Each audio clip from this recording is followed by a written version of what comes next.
Today on Panther TV, two South graduates are being called lifesavers after their heroic actions in the line of duty.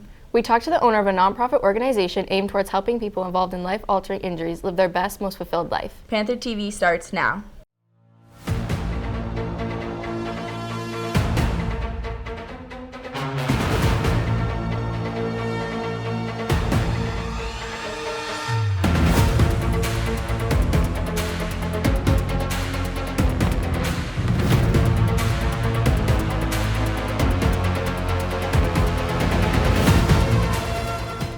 Good morning, Plymouth South. Thanks for joining us. I'm Maury Timlin. And I'm Lacey Monahan. In high school, they were stars on the football field, but now two Plymouth South graduates are being called heroes for their efforts saving lives. Here's Jesse Hayes with the story. 2014 graduate Dylan Oxsen and 2015 graduate Justin Lamb are now police officers, and over the last few months, both have been credited with saving lives. After starring on the 2013 Plymouth South Super Bowl team, both Dylan Oxsen and Justin Lamb went on to play Division II football in college. Now, both wear a different kind of uniform, officers of the law, and both recently received awards for saving lives. In January, Officer Oxsen was the first on the scene of a house fire in West Plymouth, where an elderly man was trapped inside. It really was just like, I just got to go in there and save the guy. There was really no second thoughts. I parked my car. There was no hesitation. There was no thoughts besides, I got to get in there and save this guy. I ran in, checked the basement. He wasn't there. I heard him yelling from upstairs. There was no question. I wasn't going to not go through the smoke. I just ran through it, found him laying on the kitchen floor, and pulled him out. Officer Oxsen suffered minor burn injuries in the fire, but is okay. Shortly after, Plymouth Police Chief Dana Flynn recognized Oxsen for his heroics in saving a man's life, something his former coach is very proud of. It really doesn't surprise me because he was such a great kid both on and off the field. So when I heard about what he did and go inside a burning building and to rescue a 100-year-old man, really didn't surprise me, and it just speaks volumes of him as a person. Oxsen was just one of the stars on the 2013 Super Bowl team that Coach Fry is extremely proud of these days. Officer Lamb works for the police department in Gastonia, North Carolina.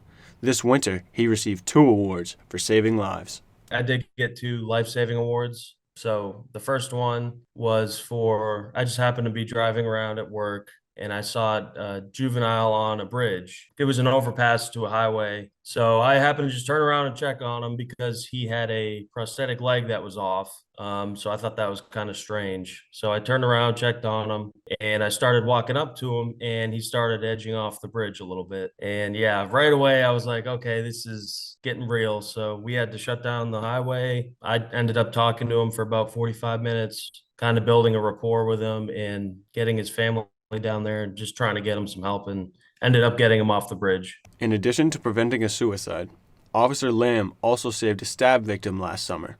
While both Oxsen and Lamb made an impression on the football field, the work they're doing now is making a huge difference for others. I just think it's a testament to where we grew up.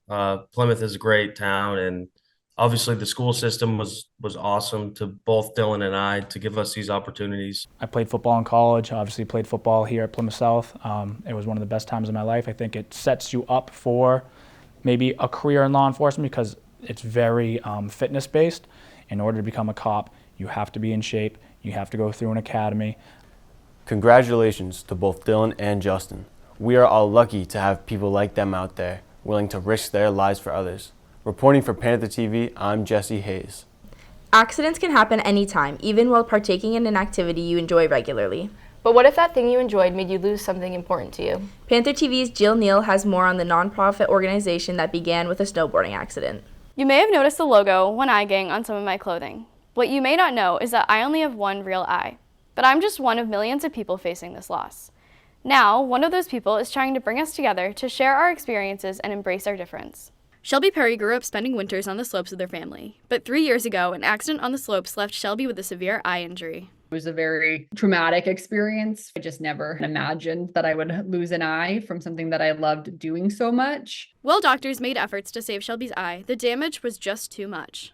I think they were hoping that maybe aesthetically it would still look okay for me to keep the eye, but it progressed like pretty quickly, where the eye was just like deteriorating and shrinking and became really discolored rather quickly. So then 2 months later, so that was April 29th, 2021, they removed the eye completely. This experience impacted Shelby in more ways than many of us could ever imagine. While she was healing from her accident, she had realized that there was an opportunity for her to do something good in the world, and to maybe help not only herself, but other people going through something similar.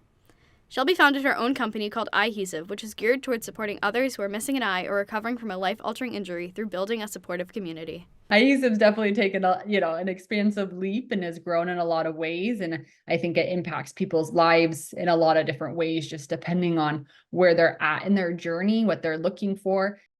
And, just bringing people together that have a similar lived experience so that no one feels alone and they can connect with people. And then the social media content, I try to just do all of that same stuff too. While the original concept was just to share stories and connect others in the One Eye Gang, Eyeheesive has grown into much more. That as it's expanded, it's been able to allow lots of different options for people too. And then, selling the merch as well too, the shirts and hoodies. Shelby says the most positive part of her job is getting other people's stories out there and helping make the community brighter. What I really, really enjoy as well too is when I share a story of someone and then I just see the comments of other people commenting on this person's story, how much they related or how this helped them, or just help giving words of advice or courage. And that's really, really enjoyable for me too, to just witness on my page people interacting with one another that wouldn't have normally came across or met each other or even known about each other. Shelby plans on continuing to share stories that are happening within the community and continue to bring everybody together. I feel called towards connecting with people that have other life-altering injuries as well too, that might not just be eye loss but other things too, because I just find how powerful our one-eyed community is, that other people experiencing things could find that same within their own communities, and how important and life-changing that could be for other communities of people that have experienced other things. Shelby hopes that seeing other people's stories will help people stay positive and embrace differences. She is living proof of that, and I can attest that getting to be part of the Eyeheesive community has helped me to do that too. Reporting for Panther TV, I'm Jill Neal. In just a few weeks, our area will experience the rare event of a solar eclipse. Here's Ethan Mott with more on what to expect and what our schools are doing. It's been 7 years since Plymouth was in the path of a total solar eclipse, but during the afternoon of April 8th, our community will see one once again. While the term eclipse is used often, many don't truly understand just what the difference is between a lunar and solar eclipse. A solar eclipse is when the Earth, the Moon, and the Sun system come into position with one another. And so in this case, the Moon is going to go across the face of the Sun. So it's going to go between the Earth and the Sun. And that's different than a lunar eclipse where the Earth gets in between the two instead. Just after school gets out on Monday, April 8th, the skies will go dark as the solar eclipse passes through our area. While this is a remarkable sight to see, staring directly at a solar eclipse can be dangerous. Just like if you look at the sun at any point, not just an eclipse, you're going to end up with some solar burns. It's solar retinopathy. And so it actually does some damage to the retina, which is the back part of your eye. Witnessing this event is a must-see, and science coordinator Mrs. Reardon shares safe ways to do just that. So in our case, typically the most cost-effective way is to get a solar eclipse glass, which is not really glass at all. It's just a piece of cardboard with this filter in it that you can put over your eyes and safely watch it. There's actually some people selling fake eyewear out there too, so you want to make sure that what you get is actually approved by an organization like NASA. While NASA views this eclipse from space, the Plymouth Planetarium has a feature program leading up to the eclipse where guests will learn how eclipses happen, how to view them safely, and their history. Yeah, so we're very fortunate in Plymouth to have a planetarium. That is something that's really unheard of in school districts. So for us to have this, not only do we have the planetarium, but we have someone who's so incredibly knowledgeable of astronomy, and that's Mr. Davies. For those who don't know, the planetarium is located at PSHS. Over the next few weeks, Mr. Davies will be running shows leading up to the eclipse and showing ways to watch it. So he's put together some documentation that we're going to share out with folks in the district. So there's some general information just on what an eclipse is, why is this eclipse so special, and also how to safely view it. So you can safely view it using an eclipse glass by looking at it directly, but you can also safely view it by looking at it indirectly, through a pinhole camera. And so you can kind of make like this object that will give a pinhole amount of light, and you can project it on to a piece of paper, and you can project it that way. For students and staff wondering how they will watch it after school, the district has that covered. Over the next few weeks, the Plymouth Public Schools will be sharing information with teachers, students, and families in class and through social media. Our district made a financial investment, our planetarium funding, and we've purchased Eclipse glasses for every single student and every single staff member in the district. So we've got over 12,000 pairs. So we're really concerned about students just walking outside and looking up at the sun, and we just want to make sure they're safe. So we're going to make sure everybody has what they need to have to be safe and move on from there. Be sure to have your eclipse glasses ready on April 8th to catch a glimpse of the solar eclipse, because there won't be another one for 20 years. Reporting for Panther TV, I'm Ethan Mott. Course selection time is here, and upperclassmen, one of the most popular electives each year is psychology, but there's a lot more to this class than you may think. Here's Matt Crowley with the story.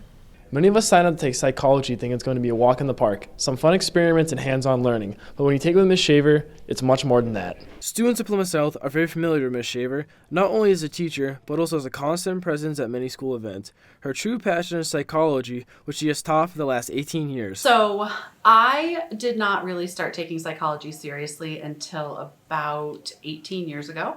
I was into my teaching career and had the opportunity to teach the semester course of psychology connected to the semester course of sociology.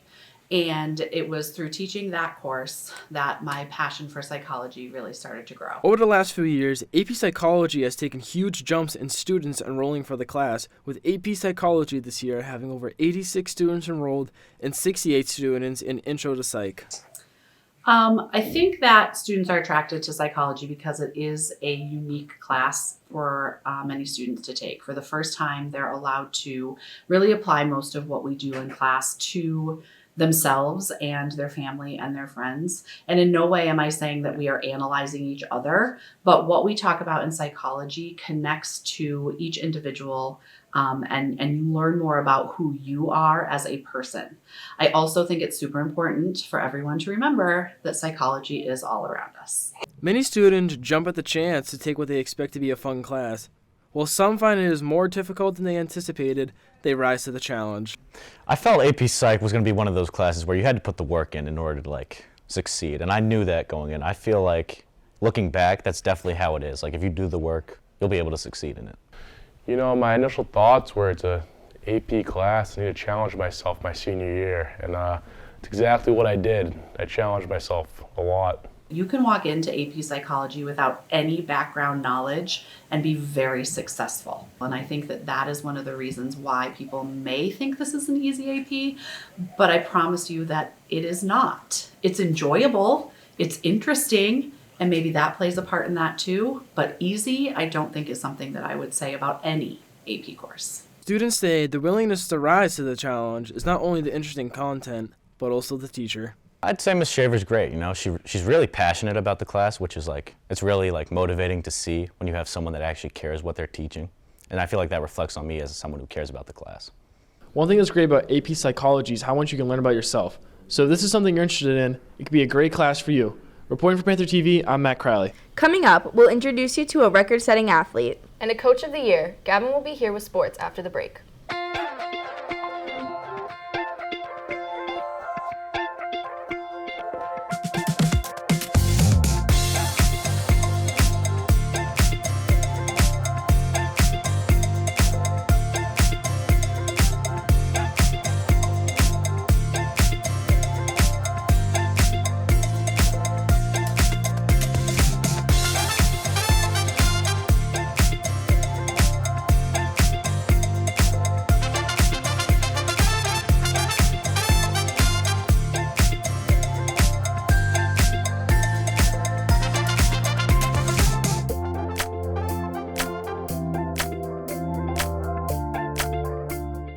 Today in Panther TV Sports, with the winter sports season wrapping up, we'd like to highlight one of the athletes' record-breaking season.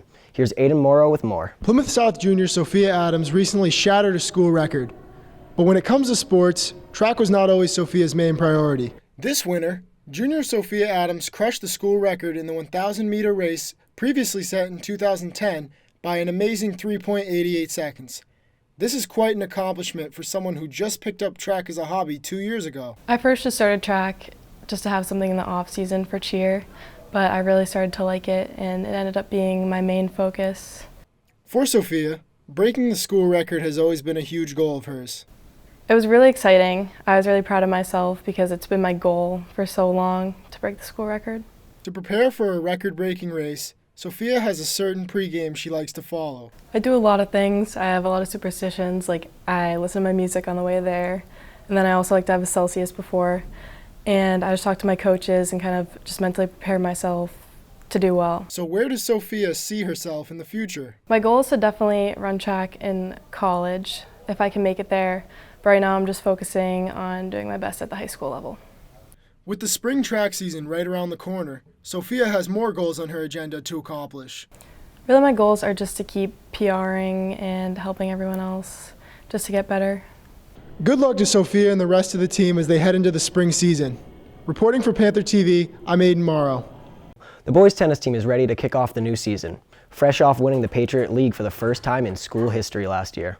But that's not the only honor the team has earned. Recently, their coach, Mr. Johnson, was named MIAA Coach of the Year as well. PSHS Special Education and Science teacher Mr. Scott Johnson has been coaching the boys tennis team for a decade. His efforts led to the team's first Patriot League championship.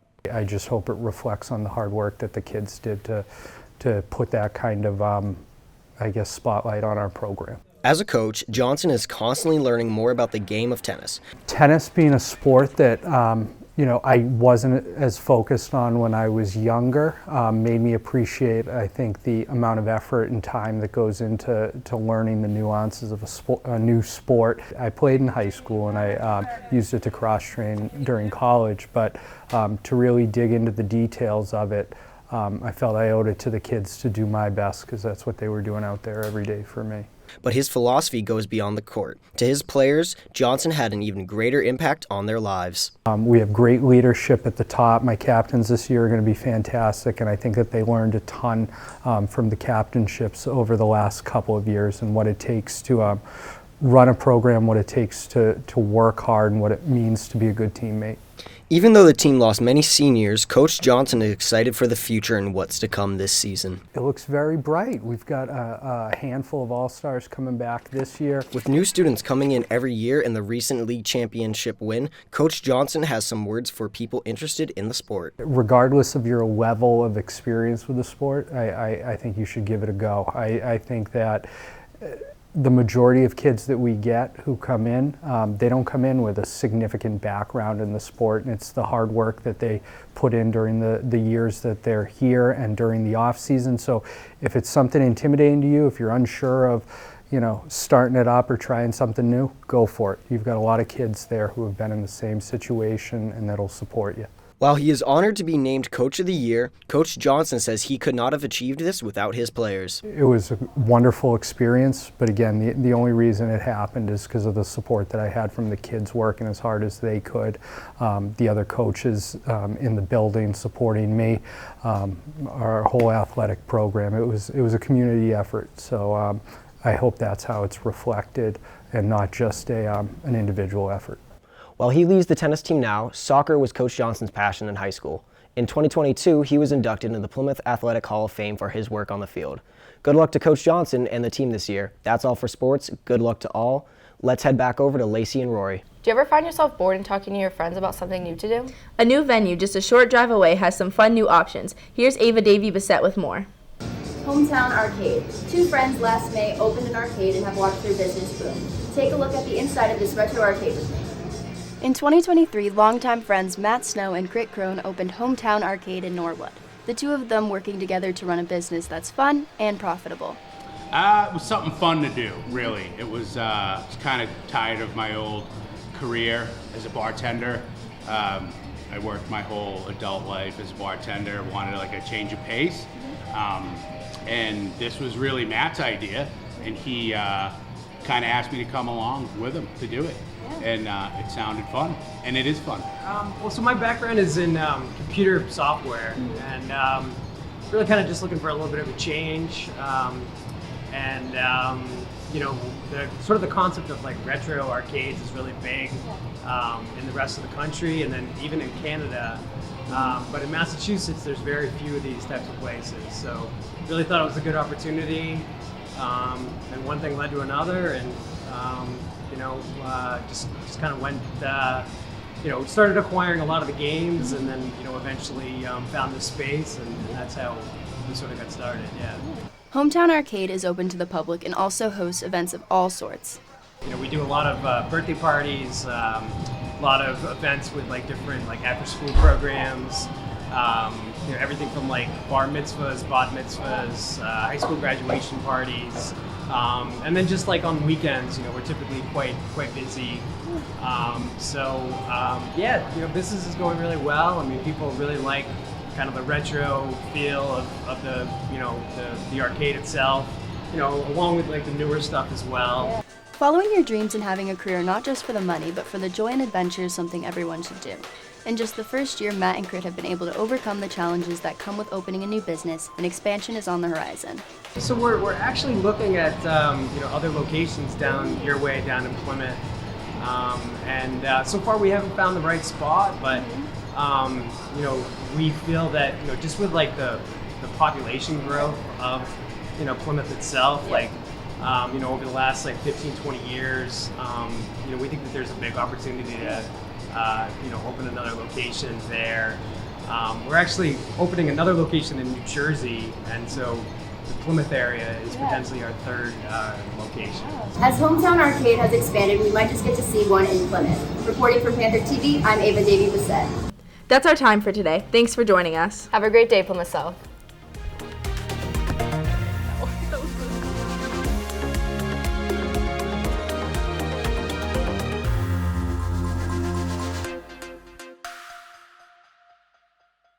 Good morning, I'm Mr. Hiltz.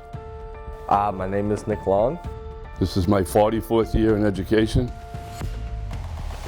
It's hard to believe, but hey, life goes by so fast, you'll figure that out. I like to make people laugh. Kids love to learn when they're smiling. Robin Williams was once quoted to say that the saddest and most depressed people are often the funniest. Mrs. Fry has indicated that Nick Long is way funnier than me. So I understand that you were thinking of becoming an elevator operator. Yeah, but I just thought it has too many ups and downs to it. Probably not a bad idea. Hey, I heard some great news. You know that NASA is going to go to the moon again. You aware of that? Yeah. Mrs. Martin hasn't probably broken the news to you, but your restaurant, Culinary Arts, is going to be on the moon. Imagine that. I'm hearing great food, just no atmosphere. Yeah, but I also heard it's out of this world. It's amazing. Yeah. Good for you. So, what else is happening around school? Well, the other day, you know, I've always been curious about how lightning, where it comes from. So I was in Mr. Woodard's class the other day. All of a sudden, then it just hit me. It struck me. It was crazy. It just came out. Oh, that's it? Oh, I'm sorry to hear that. Right. Hey, I was in Yeager's room the other day. I walked into his class. There he is. He's wearing sunglasses. I goes, what's up with the sunglasses? He goes, Hiltzy, these are the brightest kids I've ever worked with. You know who Miss Wilder is? Yeah. New chemistry teacher. Yeah, she went in. I told the joke to all the kids on chemistry. I looked around the room. I got no reaction. Yeah, it's too bad. Why do you think we're doing this today? For 44 years, I've had nice things done for me. But this was one of the nicest things anybody's ever done for me. Imagine that. I'm out for like 6 months, whatever it was. I come back and this young man made an effort to create a handwritten pun book. So I felt it was necessary to get him recognition. He's awesome at it. He goes down every morning to the teachers in the construction area and makes them smile. They look forward to him coming there every day. And he liked it so much that he wanted to do a Panther TV of it.